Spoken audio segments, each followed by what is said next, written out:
Je crois qu'aujourd'hui, on nous montre une société qui a perdu ses valeurs.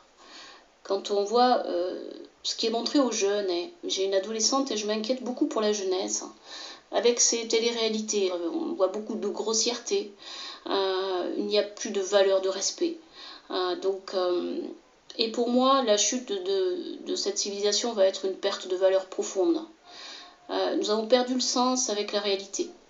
Nous avons tous des iPhones et des appareils. Tous les jeunes aujourd'hui ne peuvent plus passer une heure s'ils ne sont pas accrochés à leur téléphone portable. Ça les déconnecte d'eux-mêmes, ça les déconnecte des autres, ça les déconnecte de la nature, ça les déconnecte de la réalité. La réalité, c'est que je vis dans un monde avec des personnes autour de moi. Et ce qui me fait grandir dans ma conscience, dans le fait de prendre conscience de qui je suis, dans le fait de peut-être prendre conscience aussi que cette planète est merveilleuse avec les règnes qu'elle offre, que ce soit les animaux, les végétaux. Eh bien en fait, je me déconnecte de tout cela. Ces jeunes donc sont en train de se déconnecter de la vie, et cela c'est grave. Tout cela est bien sûr plus ou moins voulu. Alors ce basculement, oui, il va se faire. On est tous l'effet Isaïe ou le 101e singe, et on pourrait se dire où est passé ce 101e singe qui ferait que les choses basculent, il est peut-être pas né. Parce que pour moi, je dirais plutôt quand ça va se passer ce basculement et comment. Parce que pour moi, ce basculement, il va avoir lieu de toute façon. Alors, pourquoi ça ne change pas? Parce qu'il y a énormément de belles initiatives dans plusieurs domaines, hein, que ce soit au niveau économique, écologique, au niveau science, au niveau médical, on va en reparler. Mais moi, je dirais que ce basculement a lieu. Pourquoi il ne se passe pas? Parce que pour moi, ce n'est pas encore le moment. Et de tout temps, dans tous les cycles de changement planétaire, dans les civilisations se sont succédées. Il y a le cycle des 25 000 ans, 17 000 ans. Donc de tout temps, des civilisations se sont écroulées et se sont transformées. Je pense qu'on est à l'orée de la fin de notre civilisation et au début d'une autre. Nous sommes juste dans cette période transitoire de début de l'ère du Verseau. Et de la même façon qu'à l'époque où, par exemple, Jésus-Christ est arrivé, donc avec l'ère des poissons, eh bien, il faut savoir que les Esséniens, dont il faisait partie, se sont incarnés 100 ans avant. Et il y a eu une période transitoire avant que lui-même arrive. Donc dans ces basculements, je dirais, un peu cruciaux de notre humanité, avec ces courants d'énergie, de cette énergie christique bien particulière, il y a une période de transition. Cette période de transition, pour moi, on y est. Et c'est pour ça que les choses ne basculent pas petit à petit ou peut-être pas assez vite comme on le souhaiterait. Bonjour à tous. Je vais appeler cette vidéo « Quelle religion va gagner à la fin ?» Là, en fait, je fais appel un petit peu à votre côté terrestre, votre côté un petit peu glébeux, c'est-à-dire je fais appel à votre ego, à vos aspects narcissiques, et je fais appel à votre conditionnement. Donc en fait, quelle religion va gagner à la fin?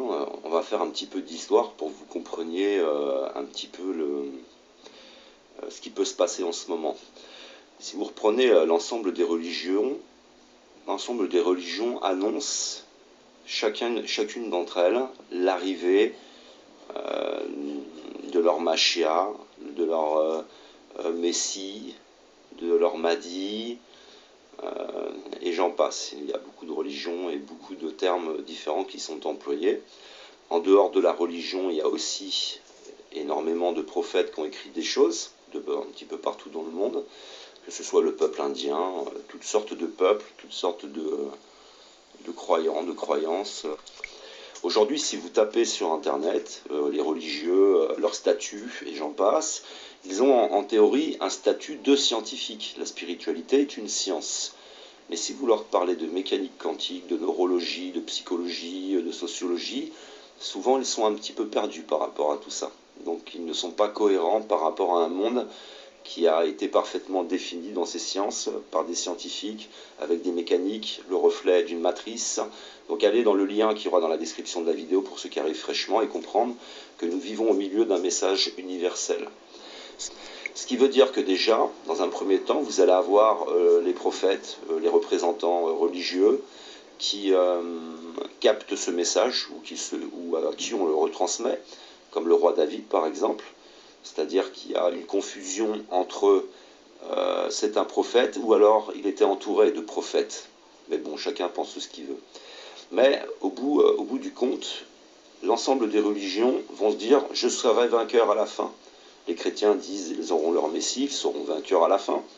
Les musulmans disent « on aura notre Mahdi, on sera vainqueur à la fin ».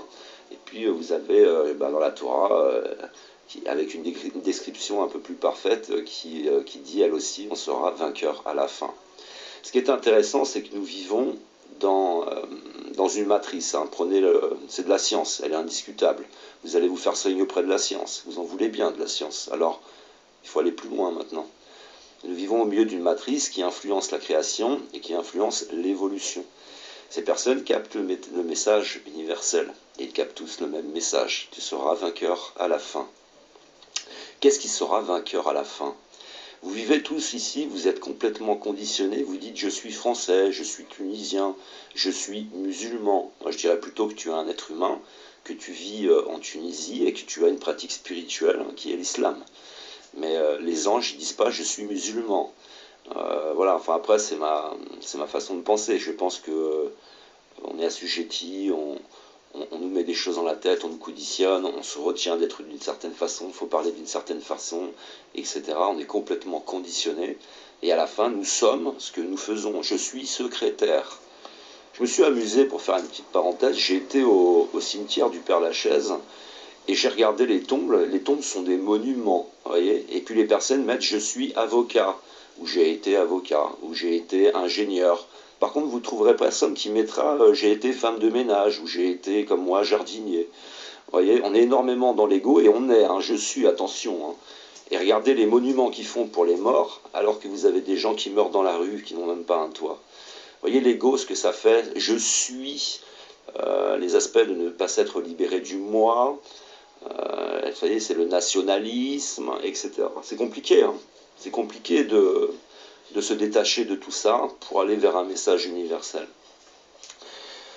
Donc vous avez que des vainqueurs au bout du compte. S'il n'y a que des vainqueurs, quel est notre problème? Je vais vous prendre un exemple. Aujourd'hui, nous sommes en 2017, et vous avez un ensemble de scientifiques qui nous disent, aux États-Unis, en Israël, que l'humanité tout entière est en danger à cause de la pornographie. Alors, je vais prendre par l'exemple de trois pratiques spirituelles, et je vous demande si ces trois pratiques spirituelles sont responsables de ça. Et déjà, est-ce qu'elles sont responsables? Non. Elles combattent, toutes les trois, la pornographie en théorie. Mais aujourd'hui, elles n'ont plus aucun pouvoir. Ce qui veut dire que le combat qui est en train de se perdre, ce combat que nous vivons actuellement, est un combat entre le bien et le mal. Est-ce que ces trois spiritualités sont la raison de ce mal? Non. La raison, c'est le système économique, les paradigmes, et j'en passe. C'est ce que les religieux, par exemple, chez les chrétiens, appellent l'antéchrist. Donc on a un combat spirituel, un combat entre l'esprit et la matière. On a une dualité. Par exemple, vous avez une dualité en vous, vous vous posez des questions. Est-ce que ce que je dois faire, comme je vais le faire, est-ce que c'est bien ou est-ce que c'est mal? J'ai besoin de repères. Alors la spiritualité, elle va remplir un petit peu ce manque, elle va te donner des repères. Mais la spiritualité, plus personne ne la pratique. Donc la spiritualité, en général, est en train de perdre un combat, dans un combat qui est entre le bien et le mal. Et après, que ce soit des musulmans, que ce soit des chrétiens, que ce soit des bouddhistes, ou je ne sais qui, quelle importance ça a? Le combat est spirituel. Maintenant, on va aller un petit peu plus loin. On va prendre toutes les religions. Elles ont toutes des défauts, vos religions. Elles ont toutes des contradictions qui sont scientifiques. Toutes. Et elles ont toutes des vérités.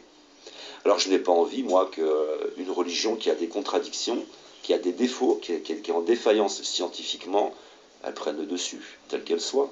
Ou alors qu'elle soit trop dans les aspects, vous savez, du surnaturel, de la magie, et j'en passe. Donc il nous faudra une pratique spirituelle complète. Alors on annonce qu'il va arriver quelqu'un. Est-ce que quelqu'un qui va arriver, est-ce qu'il va nous imposer une religion ou une autre?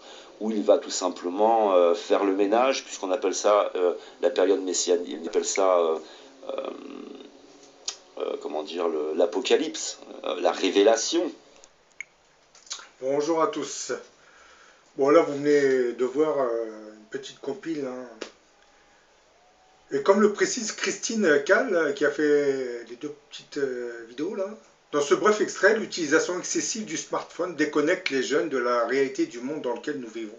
C'est en quelque sorte la résultante de notre société de consommation qui exacerbe l'individualisme des gens en les enfermant dans une vision matérialiste de la vie. L'individualisme est un dérivé de ce matérialisme qui nous fabrique une société où tout se résume à la recherche du bonheur matériel. Les conséquences de cette course au bonheur exacerbent les passions en favorisant l'individualisme. Chacun cherchant à acquérir le maximum de richesses pour pouvoir jouir pleinement de ce plaisir matériel. Les individus de cette société qui se figeront dans cet individualisme s'éloigneront progressivement de leur appartenance à un groupe et ne se consacreront qu'à la recherche de leur bonheur personnel. À terme, cet individualisme posera inévitablement un problème dans l'administration des affaires communes de la société, car seules les mesures ayant trait à la consommation, au pouvoir d'achat, autrement dit, seront considérées comme importantes. Les autres aspects du bien commun qui doivent être gérés seront relégués au second plan, générant seulement de l'intérêt chez les personnes directement concernées. Les politiciens, devant gérer cette société de consommation, tout parti politique confondu, eux doivent solliciter un point commun à tous ces individus afin d'être élus. C'est-à-dire, ils essayent de rassembler l'individualisme de tous ces gens. Exercice qui va être très très difficile car les composantes de cette société n'ont en général pas ou très peu de liens entre eux qu'économiques. Les partis politiques en sont ainsi réduits à utiliser les sondages pour explorer les idées déjà présentes chez les individus pour les défendre et ainsi gagner leur vote.